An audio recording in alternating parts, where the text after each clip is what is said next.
जिंदाबाद ISF ISF ISF जिंदाबाद नौशाद सिद्दीकी जिंदाबाद आईएसएफ आईएसएफ आईएसएफ जिंदाबाद शिराय शिराय रक्त शिराय शिराय रक्त शिराय शिराय रक्त देखो देखो कौन आया देखो देखो कौन आया देखो देखो कौन आया आईएसएफ आईएसएफ जिंदाबाद जिंदाबाद भाईजान स्वागतम भाईजान स्वागतम शिराय शिराय रक्त शिराय शिराय रक्त देखो देखो कौन आया देखो देखो कौन आया देखो देखो कौन आया नौशाद सिद्दीकी जिंदाबाद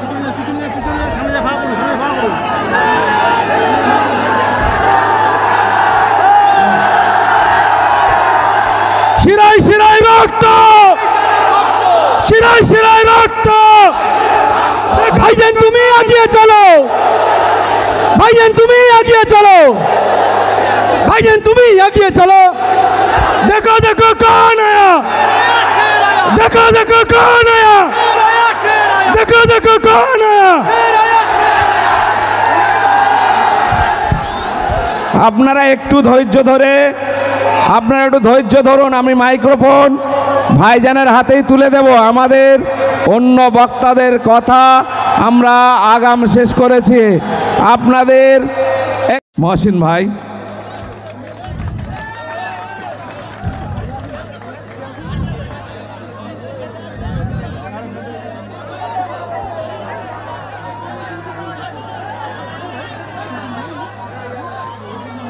আমরা কিন্তু আপনাদের মন আগত জানাবেন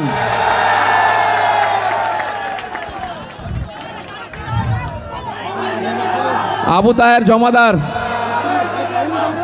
এবং আশরাফ মোল্লা ব্যাস এবং উত্তরীয় পরিয়ে দিচ্ছেন তোমরা একটু ভাই জায়গা দাও এদিকে যা হয়েছে ঠিক হয়েছে চলেন চলেন আমি মাইক্রোফোন বিজেপির বিরুদ্ধে লড়াই চলবে তো নাকি বিজেপির বিরুদ্ধে লড়াই করতে কারা তার হাত তুলে দেখান কারা বিজেপির বিরুদ্ধে লড়াই করতে চান বিজেপির বিরুদ্ধে লড়াই হবে তো আর বিজেপিকে বাংলায় যে জায়গা করে দিয়েছে সেই তৃণমূলের বিরুদ্ধে লড়াই হবে তো নাকি বিজেপি বাংলায় জায়গা পেত না বিজেপিকে বাংলায় জায়গা কে করেছে তৃণমূল করেছে তাই আমাদের লড়াইটা কাদের বিরুদ্ধে হবে বিজেমূলের বিরুদ্ধে হবে বিজেপির বিরুদ্ধে হবে তৃণমূলের বিরুদ্ধে হবে যেই বিজেপি মানুষকে ধর্মীয় পরিচয় থাকার কারণে ধর্মীয় পরিচয় থাকার কারণে তাদের উপর আক্রমণ করছে যেই বিজেপি ধর্মীয় পরিচয় থাকার কারণে খুন করে দিচ্ছে দলিত হতে হওয়ার জন্য আদিবাসী হওয়ার জন্য প্রাণে মেরে দিচ্ছে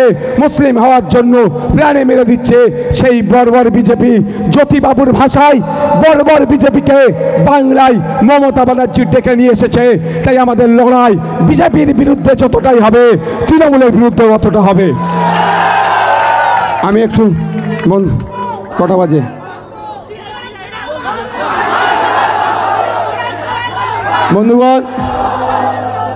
বন্ধুগণ সময় স্বল্প তাড়াহুড়ো করে বক্তব্য দিতে হচ্ছে কিছু করার নেই আসার পথে দুটো প্রশ্ন সম্মুখীন হয়েছি সেটাও আমি কিন্তু খুলে বলবো আমরা পার্টি করতে এসেছি সমাজ ব্যবস্থা পরিবর্তনের হিংসা বন্ধ করতে অন্যায় বন্ধ করতে বিভিন্ন ধরনের নোংরামি বন্ধ করতে সেই বিষয়টা আমি বলবো তাই আমাকে সময়টা একটু দেখতে হচ্ছে আমাদের আজকে আমাদের যে দাবিগুলো আছে যেই দাবি নিয়ে আমাদের অধিকার সভা অন্যতম একটি দাবি হচ্ছে এসআইআরের নামে নাগরিককে আতঙ্কিত করছে নাগরিককে হয়রানি করার চেষ্টা করছে প্রথম দিকে তৃণমূল কংগ্রেসের দলের নেতারা কি বলেছিল এসআইআর হতে দেবো না এসআইআর হলে ঘেরাওয়ের কথা বলেছিল আর আমরা কি দেখলাম মমতা ব্যানার্জি স্বয়ং এসআইআরের ফর্ম নিচ্ছে তাহলে কে সাপ হয়ে কামড়াচ্ছে ওজা হয়ে ঝাড়ছে কে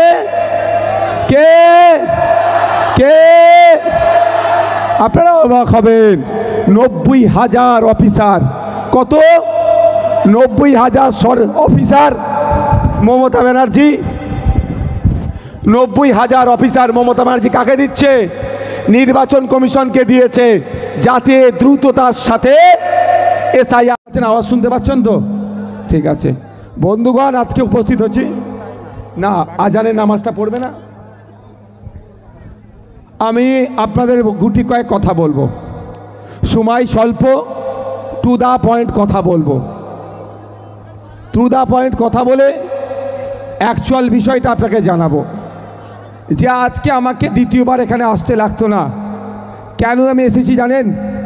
তার অন্যতম একটা প্রধান কারণ হচ্ছে এই ঘুটিয়ারি শরীফেরই ওই ছেলেটি যাকে নির্মমভাবে হত্যা করলো, যাকে খুন করলো, যারা খুনি তারা অনেকে বাইরে বেরিয়ে ঘুরছে, অনেকে শুনছি নাকি পেছন দিক থেকে জামিনের ব্যবস্থা হচ্ছে।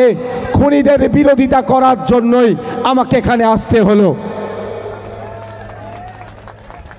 ভাই পিছনে মিডিয়ার লোক আছে, আপনারা একটু দেখে সাইড দিয়ে দেন। বাবু একটু বসে পড়ো। আমাকে ওই জন্য আসতে হয়েছে, কারণ আমি যখন তার বাড়িতে এসেছিলাম, তার বাড়িতে যখন আমি গিয়েছিলাম, পরিবারের লোকজনকে আমি একটা কথা বলেছিলাম যে আপনারা যদি চান সহযোগিতা করব, অন্যথায় আপনারা যেটা বলবেন, যেটা করলে ভালো হয় আপনারা করুন। তখন পরিবারের লোকজন বলেছিল যে লোকাল এক জনপ্রতিনিধির নাম, তিনি তাদেরকে সমস্ত রকম সহযোগিতা করবে। আমি তখন তাকে না বলিনি, আমি বলেছিলাম যদি আপনার স্বামী, আপনার ছেলে, আপনার ভাইয়ের যদি খুনিরা বিচার পায় তার সহযোগিতাতে, তাহলে আমি নওশাদ সিদ্দিকী আমিও খুশি হব যে অন্তত খুনিগুলো বিচার পেল। কিন্তু দুর্ভাগ্য, তার পরিবর্তে যে ছেলেটিকে খুন করা হলো তার পরিবারের সাথে যখন যোগাযোগ করছি, তারা বলছে, তারা জানাচ্ছে আমাদের নেতাদের মাধ্যমে যে যার উপরই ভরসা করেছিলাম সেই গোপনে তাদেরকে জামিনের ব্যবস্থা করে দিচ্ছে। এটা আমাদেরকে ভাবতে হবে, তাহলে কাদের ভরসায় আমরা আছি আমাদেরকে ভাবতে হবে। বাবার সময় এসেছে, আমাদেরকে এগিয়ে আসতে হবে, আমাদেরকে তৈরি হতে হবে। গণতান্ত্রিক প্রক্রিয়াতে যে হিংসা বিদ্বেষ চলছে সেইগুলোকে বন্ধ করতে হবে। যত রকম অন্যায় অনাচার চলছে সবের বিরুদ্ধে আমাদেরকে লড়াই করতে হবে। কারণ ঘুটিয়ারি শরীফের মাটি পবিত্র মাটি, এই মাটিতে কোনো অন্যায়, কোনো অনাচারকে আমরা প্রশ্রয় দেব না। যে ধরনেরই অন্যায় অনাচার হোক না কেন, সবের বিরুদ্ধে আমাদেরকে ঐক্যবদ্ধ লড়াই করতে হবে, ঐক্যবদ্ধ থাকতে হবে। অন্যথায় কেউ অন্যায় করছে, যদি সেটা আমরা চুপচাপ সহ্য করে নিই, তাহলে আমাদের পরের প্রজন্ম এটা কিন্তু সাফার করবে।